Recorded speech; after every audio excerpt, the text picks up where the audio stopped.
Hello everyone, welcome to Saroj Mishra's YouTube channel में। YouTube channel पर आप सभी का बहुत बहुत स्वागत है। बहुत अच्छी नोटिफिकेशन आई हुई है, भर्ती विज्ञापन जारी हुआ है जिसमें कि आपको केंद्र सरकार की नौकरी, भारत सरकार, government of India, central government, जो भी आप बोलना चाहें, परमानेंट स्थायी नौकरी मिलेगी। वो भी आपको स्टेट बदलना नहीं पड़ेगा, आपके अपने ही राज्य में आपको पोस्टिंग मिलने वाली है। स्टेट वाइज ही मेरिट लिस्ट बनेगा, state wise category wise merit list बनेगा, और अगर सिलेक्शन हो जाती है तो आप अपने ही राज्य में लाइफ टाइम रिटायरमेंट की एज तक काम कर सकते हैं। मतलब एक सेंट्रल गवर्नमेंट की जॉब में जो प्रॉब्लम होती है, सबसे बड़ा जो टेंशन होता है वो होता है ट्रांसफर। हर 5 इयर्स पे, 3 इयर्स पे आपको ट्रांसफर का टेंशन होने लगता है। बट यहाँ पे एक तो सेंट्रल गवर्नमेंट की पे अलावेंसेस, बेनिफिट्स सब आपको मिलेंगे। केंद्र सरकार का सारा आपको बेनिफिट मिलेगा, जैसे डीए बढ़ेगा, महंगाई भत्ता, 8वां वेतन आयोग लागू होगा, वो सब आपको मिलेगा। और साथ ही साथ आपको राज्य बदलने का भी टेंशन नहीं होगा। तो महिलाओं के लिए, चाहे पुरुषों के लिए, सभी के लिए बहुत अच्छी अपॉर्चुनिटी है। स्नातक की डिग्री अगर हो गई है तो इसमें बिल्कुल अप्लाई कर सकते हैं। तो नोटिफिकेशन जो रिलीज हुई है उसमें स्टेट वाइज वैकेंसीज, कैसे अप्लाई करना है, लास्ट डेट क्या होने वाली है, fees, selection criteria, exam centres all over India बनाए गए हैं। स्नातकों के लिए है जॉब, मतलब ग्रेजुएशन या पोस्ट ग्रेजुएशन किया हुआ है। तो इसमें स्टेट वाइज जो वैकेंसीज है वो भी चेक कर लेते हैं, कौन से स्टेट में कितनी वैकेंसीज हैं। देखिए, अगर रिजर्व कैटेगरी जैसे एससी एसटी में सीट नहीं दिख रहा तो वैसे में यूआर जो सीट होती है, जनरल अनरिजर्व, उसमें किसी भी कैटेगरी के कैंडिडेट अप्लाई कर सकते हैं। तो अंडमान एंड निकोबार में 1 वैकेंसी, आंध्र प्रदेश में 7, आसाम में 5, बिहार में 1, छत्तीसगढ़ में 5। इसके अलावा गोवा में टोटल वैकेंसीज जो है, छत्तीसगढ़ के बाद बहुत तेजी से स्क्रॉल डाउन या स्क्रॉल अप हो रहा है, सॉरी। तो गोवा में 1 वैकेंसी ही है, गुजरात में 9, हरियाणा में 3, हिमाचल प्रदेश में 4 वैकेंसीज है, जम्मू एंड कश्मीर में वैकेंसीज है। इसके अलावा जम्मू एंड कश्मीर में सिर्फ 3 वैकेंसीज है, झारखंड में ओनली 1, कर्नाटका में 7, केरला में 3, लद्दाख में 2, मध्य प्रदेश में थोड़ी ठीक ठाक वैकेंसीज है, 10 वैकेंसीज है। महाराष्ट्र में, मुंबई मिला के, क्योंकि मुंबई में हेड ऑफिस है इसलिए ज्यादा वैकेंसीज है, 48, मणिपुर में 2, मेघालय में 1, न्यू दिल्ली में 3, ओडिशा में 8, पंजाब में 2, राजस्थान में 5, तमिलनाडु में 9, उत्तर प्रदेश में 11 एंड वेस्ट बंगाल में 8, टोटल 159।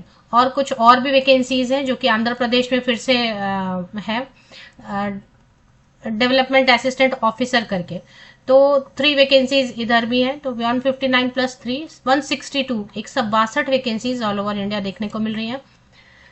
वैकेंसी नोटिफिकेशन आई हुई है, wholly owned by government of India, पूरी तरीके से भारत सरकार के अधीन ऑर्गेनाइजेशन है, बहुत बड़ी ऑर्गेनाइजेशन है, national bank for agriculture and rural development. तो इसमें जो पोस्ट है ये नाबार्ड, नाबार्ड भी बुलाते हैं, तो रूरल डेवलपमेंट से रिलेटेड, एग्रीकल्चर से रिलेटेड ये नेशनल बैंक है और भारत सरकार के अधीन है, केंद्र सरकार के अधीन है। परमानेंट नौकरी है, स्थायी नौकरी है। डेवलपमेंट असिस्टेंट की पोस्ट है 159 और 3 वैकेंसीज है डेवलपमेंट असिस्टेंट हिंदी की। तो असिस्टेंट और असिस्टेंट हिंदी की वैकेंसीज हैं। इसमें 17 जनवरी, मतलब आज मैं वीडियो बना रही हूँ, आज ही डिटेल्ड विज्ञापन जारी हुआ है अर्ली मॉर्निंग, और ऑनलाइन एप्लीकेशन पोर्टल भी शुरू हो गई है। 3 फरवरी तक जो भी इंटरेस्टेड एलिजिबल कैंडिडेट है वो सभी एप्लीकेशन कर सकते हैं। एज क्राइटेरिया भी अच्छी रखी गई है, नाबार्ड भी बोलते हैं, nabaard.org। इसमें प्रीलिम्स होगा, वो डेट डिक्लेयर कर दिए, किसी और एग्जाम की डेट से तो नहीं क्लैश हो रहा है, कहीं और आप बिजी तो नहीं है, सब चेक करके आप फॉर्म भर सकते हैं। 21 फरवरी 2026, 21 फरवरी 2026 को प्रीलिम्स होंगे, फेज 1, फेज 2 होंगे 12 फरवरी। लेकिन जो फाइनल रिजल्ट बनेगा वो मेंस के बेसिस पे बनेगा। एक क्योंकि स्टेट वाली जब भी वैकेंसी होती है ना, उसमें एक लैंग्वेज प्रोफिशिएंसी टेस्ट रहता है। अगर 10th 12 में पढ़ा है आपने वो लैंग्वेज तो एग्जाम्प्ट करेंगे टेस्ट से, अदरवाइज एक क्वालिफाइंग टेस्ट आपको देना होगा। पेज नंबर 2 पे आप सारा जो है ना डिटेल देख सकते हैं, category wise, state wise vacancies. और इसमें पेज नंबर 3 पर जो है 3 वैकेंसीज हिंदी के लिए है, डेवलपमेंट असिस्टेंट हिंदी। अब इसमें और क्या क्या डिटेल्स जरूरी है जान लेना, जो कि अभी तक तो आप, क्योंकि मैं तो वीडियो थोड़ी लेट बना रही हूँ, अब तक तो आपने देख लिया होगा ये नोटिफिकेशन। अभी इसमें जो जो खास चीजें जैसे एज क्राइटेरिया वगैरह, सैलरी, वो सब देख लेते हैं। पीडब्ल्यूडी कैंडिडेट भी बिल्कुल अप्लाई कर सकते हैं सभी पोस्ट के लिए। पेज नंबर 11 पे आप देखेंगे age criteria, age criteria clear mention किया हुआ है, 21 to 35 ईयर्स। अब देखिए, स्नातक या पोस्ट ग्रेजुएट है या ग्रेजुएशन मिनिमम मांग रहे हैं, तो उसके हिसाब से अगर इन्होंने age criteria 21 to 35 general candidates के लिए रखा, अनरिजर्व कैटेगरी के लिए, तो ठीक है, मतलब age criteria is okay. First जनवरी 2026 को कट ऑफ डेट लेके एज की कैलकुलेशन करिए। 21 to 35 ईयर्स के जनरल अनरिजर्व कैटेगरी के कैंडिडेट अप्लाई कर सकते हैं। अगर रिजर्व कैटेगरी से तो और भी ज्यादा एज में, आयु में रिलैक्सेशन, अपर एज लिमिट में, ऊपरी आयु सीमा में एज में रिलैक्सेशन मिलने वाली है। इसमें अगर एज में कैलकुलेशन में प्रॉब्लम आ रही है या फिर कई बार बॉर्डर लाइन पे एज होता है तो कैलकुलेशन में प्रॉब्लम होती है, तो इसमें डेट दिए हुए 2 जनवरी 1991 एंड 1 जनवरी 2005 के बीच में, या इन दोनों डेट पर अगर डेट ऑफ बर्थ है तो अनरिजर्व कैटेगरी के कैंडिडेट बिल्कुल एलिजिबल है। 5 इयर्स की छूट मिल रही है। 40 इयर्स तक के कैंडिडेट जो है, 40 साल तक के SC/ST कैंडिडेट अप्लाई कर सकते हैं। 38 इयर्स तक के OBC कैंडिडेट, क्योंकि यहाँ पे नॉन क्रीमी लेयर नहीं लिखा है, तो 38 इयर्स तक के OBC कैंडिडेट अप्लाई कर सकते हैं। 10 इयर्स की रिलैक्सेशन तो मिलती है PWD कैंडिडेट को मिनिमम, और अगर OBC PWD कैंडिडेट है तो 13 इयर्स की छूट मिलेगी। SC/ST कैंडिडेट है PWD तो 15 साल की ऊपरी आयु सीमा में छूट मिलेगी। महिलाओं को अलग से छूट नहीं है, लेकिन यदि विडो है, डाइवोर्सी वीमेन है, या ऐसी महिलाएं हैं जो जुडिशियली सेपरेटेड हैं, तो SC/ST, लेकिन सिर्फ SC/ST कैंडिडेट को, उसमें भी SC/ST कैंडिडेट को 5 साल की छूट दी गई है। एसेंशियल क्वालिफिकेशन या एजुकेशनल क्वालिफिकेशन जिसके साथ आप आवेदन कर पाएंगे वो दिया हुआ है पेज नंबर 12 पे। इसमें डेवलपमेंट असिस्टेंट के लिए लिखा है इन्होंने कि डेवलपमेंट असिस्टेंट के लिए 1 जनवरी 2026, 1 जनवरी 2026 तक ये एसेंशियल क्वालिफिकेशन या एजुकेशनल क्वालिफिकेशन, अर्हता जो है, न्यूनतम अर्हता, वो प्राप्त हो चुकी होनी चाहिए। बैचलर डिग्री एनी सब्जेक्ट, मतलब अब आपने BA किया हो, BSc, BCom, BTech, BMS, BCA या कोई भी ऐसा कोर्स, तो आजकल कई सारे रन हो रहे हैं जिसमें कि ग्रेजुएट हो रहे हैं कैंडिडेट, स्नातक की डिग्री ले रहे हैं, बहुत सारे मल्टीपल कोर्सेज हैं, उनमें से किसी भी विषय से, किसी भी स्ट्रीम से आपने स्नातक की डिग्री ले ली है। कंडीशन ये है कि 50% अगर अनरिजर्व कैटेगरी के, OBC, EWS कैटेगरी के कैंडिडेट है तो 50%, 50% या अधिक अंकों के साथ आपने स्नातक की डिग्री किसी भी विषय से ली होनी चाहिए। अगर SC/ST PWD ex service candidate है तो पास क्लास भी चलेगा। पास क्लास मतलब कितना होता है, पासिंग कितना होता है, मिनिमम न्यूनतम जो पासिंग मार्क्स है उतना होना चाहिए। इसके बाद फिर जो है ना, आपका डिग्री जो है ना वैलिड होना चाहिए, बस इतना ही है कि वैलिड होना चाहिए। कंप्यूटर की थोड़ी सी ना वर्ड प्रोसेसिंग की जानकारी आपको होनी चाहिए, इसके लिए कोई सर्टिफिकेट नहीं मांग रहे। अब इसमें बहुत सारी अच्छी चीजें, अपर एज लिमिट देखें, जनरल कैंडिडेट के लिए 35 है, बाकी सबके लिए तो 40, ऐसे 38 है, तो आयु सीमा एक प्लस पॉइंट है इसमें। दूसरी अच्छी चीज ये है कि इसके अलावा कोई एक्सपीरियंस नहीं मांग रहे, no experience required, no extra certificate like computer का या फिर टाइपिंग का या फिर किसी भी तरीके का कोई भी एक्स्ट्रा सर्टिफिकेट ये नहीं मांग रहे, कोई एक्सपीरियंस नहीं मांग रहे, फ्रेशर बिल्कुल आवेदन कर सकते हैं। इसके अलावा परसेंटेज भी 60% नहीं मांग रहे, 50% ही मांग रहे हैं, और अगर SC/ST PWD कैंडिडेट है एक सर्विसमैन तो पास क्लास भी चलेगा। डेवलपमेंट हिंदी के लिए, डेवलपमेंट असिस्टेंट हिंदी के लिए इसमें थोड़ा सा है, हिंदी या इंग्लिश ये वाला थोड़ा पढ़ लीजिए, 3 ही सीट है तो इसको ज्यादा मैं एक्सप्लेन नहीं कर रही हूँ। अगर CGPA से पास किया है तो 50% को ये बता रहे हैं 5.75, 50% मतलब 5.75 होना चाहिए। CGPA सिस्टम से बहुत लोग पास होते हैं ना, तो 5। सिलेक्शन कैसे करेंगे, एक तो प्रीलिम्स लेंगे सबसे पहले। तो प्रीलिम्स में क्या क्या रखा है इन्होंने, ऑल ओवर इंडिया जो है ना एग्जाम सेंटर्स बनाएंगे, आपके स्टेट में भी सेंटर बनाएंगे। इसमें सबसे पहले प्रीलिम्स जो है 40 क्वेश्चन 40 मार्क्स रहेगा, 20 मिनट्स देंगे। न्यूमेरिकल एबिलिटी इंग्लिश रहेगा, मतलब 40 question 40 marks 20 minutes. Numerical ability 30 question 30 marks 20 minutes मिलेगा। Test of reasoning 30 question 30 marks 20 minutes मिलेगा। टोटल 60 जो है ना मिनट्स आपको मिलेंगे, 1 घंटे, 100 क्वेश्चन 100 मार्क्स, मतलब हर क्वेश्चन को 1 मार्क रहेंगे। इसके बाद जो है ना, इसके बाद है मेंस रहेगा। मेंस जो एग्जाम रहेगा उसमें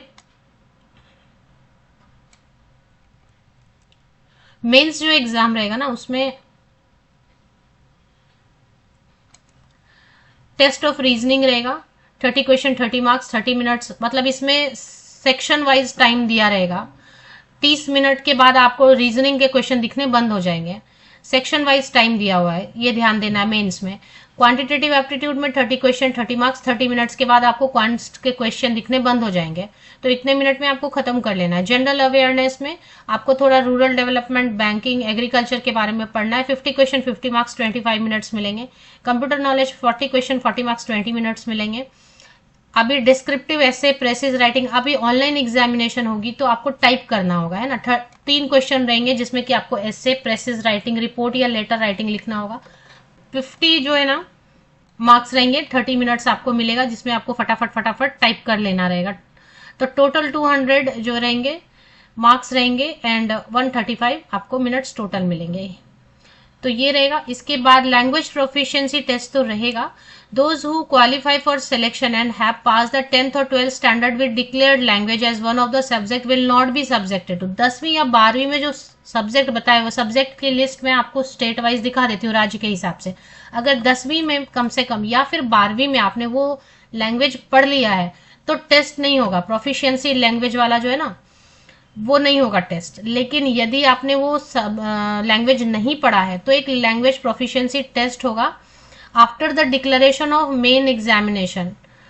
मेन एग्जाम के बाद वो आपको जो है ना स्टेट स्पेसिफिक, राज्य के हिसाब से जो लैंग्वेज मांग रहे हैं उसका एक टेस्ट देना होगा। यदि आपने 10वीं या 12वीं में नहीं पढ़ा है तो, अगर पढ़ लिया है वो सब्जेक्ट तब तो कोई, जैसे महाराष्ट्र में ऑफकोर्स मराठी होगा या एक और ऑप्शन हो सकता है, तो मराठी अगर एज अ सब्जेक्ट आपने एक विषय के रूप में पढ़ा है 10वीं में या 12वीं में तो लैंग्वेज प्रोफिशिएंसी टेस्ट नहीं देना होगा। अब इसमें बस क्वालिफाई करना है। लेकिन अब सब हो गया, आपका मेंस हो गया, सब हो गया, लेकिन आप लैंग्वेज ही नहीं आ रहा है आपको, तो फिर ये कर देंगे, रिजेक्ट कर देंगे। इंग्लिश और हिंदी दोनों में आपको परीक्षा देने को ऑप्शन मिलेगा। ऑनलाइन एग्जामिनेशन रहेगा, बाइलिंगुअल रहेगा। क्वेश्चन आप हिंदी में पढ़ के हिंदी में भी, अब जैसे बीए आपने हिस्ट्री ज्योग्राफी वगैरह से किया और आपने हिंदी में पढ़ाई की है तो कोई प्रॉब्लम नहीं, हिंदी में आपको क्वेश्चन पढ़ के आंसर करने का ऑप्शन मिलेगा। If you are comfortable with English तो इंग्लिश में पढ़ के इंग्लिश में आंसर करने का भी आपको ऑप्शन मिलेगा। Preliminary examination is only qualifying in nature and is meant to serve as a screening test. ये सिर्फ स्क्रीनिंग के लिए प्रीलिम्स लेंगे, इसके मार्क्स नहीं जुड़ेंगे। तो मार्क्स किसके जुड़ेंगे? सिर्फ मेंस के बेसिस पे आपका जो है ना। इंटरव्यू के बारे में तो कोई बात हो नहीं रही है इसमें, आई डोंट थिंक इसमें इंटरव्यू बता रहे हैं। सिर्फ एक क्वालिफाई करना पड़ेगा, स्क्रीनिंग से आप आएंगे मेंस में। मेंस आपको क्वालिफाई, मेंस के बेसिस पे मेरिट लिस्ट बनेगा। एक लैंग्वेज प्रोफिशिएंसी टेस्ट उनको देना होगा जिन्होंने नहीं पढ़ा है, तो लैंग्वेज प्रोफिशिएंसी टेस्ट को भी हल्के में नहीं लेना है। उसको क्वालिफाई नहीं करेंगे तो फिर आप जो है आपका कैंडिडेचर रिजेक्ट हो जाएगा, तो वो ध्यान रखना है। हालांकि उसके मार्क्स नहीं जुड़ेंगे। तो मिनिमम कट ऑफ मार्क्स और above in the main examination will be shortlisted for the selection। Negative marking रहेगी, 1/4 मार्क्स जो है ना कट होगा पेनाल्टी के तौर पे। अगर गलत आंसर है तो, अगर आपको कोई आंसर नहीं आ रहा आप छोड़ दो, कोई प्रॉब्लम। आपने छोड़ दिया तो ना मार्क्स आपको मिलेंगे ना आपके मार्क्स जाएंगे। बट अगर आप गलत आंसर करके छोड़ देते तो 1/4 मार्क्स कटेंगे। 1/4 कहने का मतलब 4 गलत आंसर होते ही -1 आपका हो जाएगा। तो ये है। चलिए इसके आगे और कुछ चीजें हैं, जैसे फीस की डिटेल चेक कर लेते हैं। और स्टेट वाइज मेरिट लिस्ट बनेगा और कैटेगरी वाइज भी बनता है ना। रिजोल्यूशन ऑफ द केसेस, अभी मान लेते कुछ टाई वगैरह हो गया तो फिर उसमें बता रहे कि जिसका वेटिंग लिस्ट भी बनाएंगे। प्री रिक्रूटमेंट ट्रेनिंग देंगे, ये सब। एग्जाम सेंटर एनेक्सियर 2A में बता रहे हैं, मेन एग्जाम का सेंटर एनेक्सियर 2B में बता रहे हैं। फीस की डिटेल जो SC ST PWD कैंडिडेट के लिए 100 रुपीज टोटल लगेंगे, और जितने भी जनरल OBC EWS जितने भी कैंडिडेट उनके लिए 550 रुपए। ऑलरेडी अगर वहां पे आप काम कर रहे हैं तो अभी 18% GST और लगाएंगे इस पे, तो 118 हो जाएगा। 550 में और 18% ऐड कर दीजिए तो थोड़ा सा 600 के अराउंड यहाँ पे भी हो जाएगा आपका, है ना। तो ये है। और अगर ऑलरेडी नाबार्ड में आप कॉन्ट्रैक्ट पे या और भी किसी पोस्ट पे काम कर रहे हैं तो आपको नहीं लगेगी, फीस नहीं लगेगी। टोटल बता रहे हैं फिलहाल जो सैलरी है 46,500 रुपीज, 46,500 रुपए अभी फिलहाल आपको स्टार्टिंग सैलरी मिलेगी। देखिए परमानेंट पोस्ट है, गवर्नमेंट ऑफ इंडिया की जॉब है, तो 46,500 कब 60,000 में बदल जाएंगे आपको पता भी नहीं चलेगा, बिल्कुल पता नहीं चलेगा। ट्रेनिंग करते करते ही आपकी सैलरी बढ़ जाएगी, क्योंकि वो बहुत तेजी से वो DA बढ़ता है सब कुछ। Important points to be noted before registration, पहले आपको रजिस्ट्रेशन करना होगा। तो क्या क्या आपको जो है ना रखना है कैंडिडेट को रेडी, वो पेज नंबर 19 पे आप देखें, क्योंकि स्पेसिफिकेशन होती है ना, फोटोग्राफ ऐसा होना चाहिए, सिग्नेचर, थंब इम्प्रेशन, ये सब। पेज नंबर 19-20 पे आपको चेक करना है। एप्लीकेशन रजिस्ट्रेशन आपको करना है। आई थिंक एक जो है ना लिस्ट दिया हुआ ना सब्जेक्ट वाइज, मतलब सॉरी स्टेट वाइज लैंग्वेज आपको कौन कौन सा आना चाहिए, वो मैं सर्च कर रही थी। 17 जनवरी से 3 फरवरी, हाँ ये देखें ऑफिशियल लैंग्वेज। तो अंडमान एंड निकोबार के लिए specified language of the test, तो इसमें से इंग्लिश और हिंदी का ऑप्शन दिया हुआ है, तो कोई एक तो आना चाहिए। आंध्र प्रदेश में तेलुगु अगर पढ़ा है 10, जो एक है ना लैंग्वेज प्रोफिशिएंसी टेस्ट वाला, तो तेलुगु है आंध्र प्रदेश के लिए। आसाम के लिए आसामीज है, बिहार के लिए हिंदी है, छत्तीसगढ़ के लिए हिंदी है, गोवा के लिए कोंकणी है, गुजरात के लिए गुजराती, हरियाणा के लिए हिंदी है, हिमाचल प्रदेश के लिए हिंदी है, जम्मू एंड कश्मीर के लिए कश्मीरी, उर्दू एंड इंग्लिश है। इसके अलावा सभी के लिए दिया हुआ है।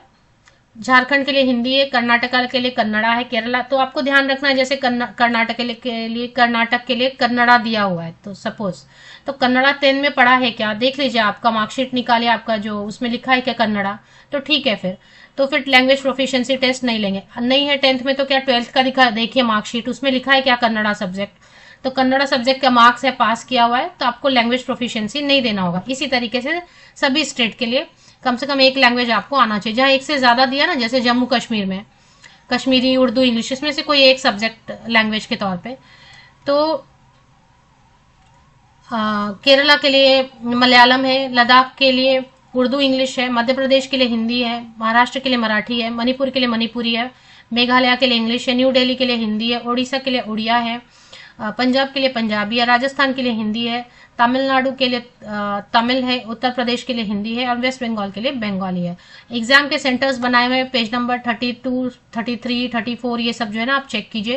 प्रीलिम्स के लिए बहुत सारे सेंटर्स बनाए हुए, मल्टीपल सेंटर्स बनाए ऑल ओवर इंडिया। प्रीलिम्स 2 के मेंस के लिए प्रीलिम्स के बाद पेज नंबर 36 पे एनेक्सियर 2B में एग्जाम के सेंटर्स बताए हुए, हर स्टेट में फिर आपको एक एक सेंटर तो मिल रहा है। चलिए अभी चलते हैं ऑफिशियल एडवर्टीजमेंट के लिए। नाबार्ड विकिपीडिया कीजिए, विकिपीडिया पे चले आते हैं। विकिपीडिया के बारे पर इसको थोड़ी इन्फॉर्मेशन भी मिल जाती है और एक ऑथेंटिक आपको लिंक भी जो है ना मिल जाता है। तो ये नाबार्ड की लोगो है, ये ऑफिस बता रहे हैं, हेड ऑफिस बता रहे हैं मुंबई वाला, और ये क्या बता रहे हैं कि इसके बारे में कुछ इन्फॉर्मेशन भी दे रहे हैं। और मिनिस्ट्री ऑफ फाइनेंस, वित्त मंत्रालय, भारत सरकार के अधीन है। ओनर कौन है, सीधे जो है ना वित्त मंत्रालय। चलिए अभी इसमें और थोड़ा नीचे स्क्रॉल करते हैं तो इस पे एक लिंक मिलती है nabaard.org, इस पे चले आते हैं। nabaard.org पे करियर नोटिसेज है, करियर नोटिसेज पे क्लिक कर लेते हैं। करियर नोटिसेज में क्लिक हियर टू कंटिन्यू कर लेते हैं।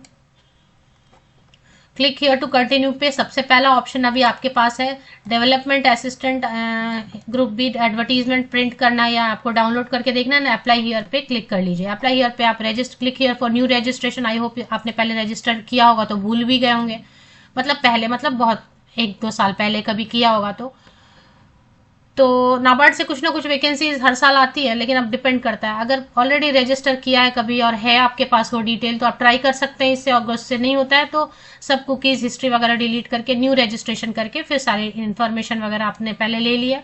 उसके बाद एप्लीकेशन हाउ टू अप्लाई, कुछ क्वेश्चन दिमाग में चल रहे हैं, नहीं भी चल रहे हैं कुछ क्वेश्चन दिमाग में, तो बहुत सारी चीजें ना इससे शॉर्ट आउट हो जाती हैं।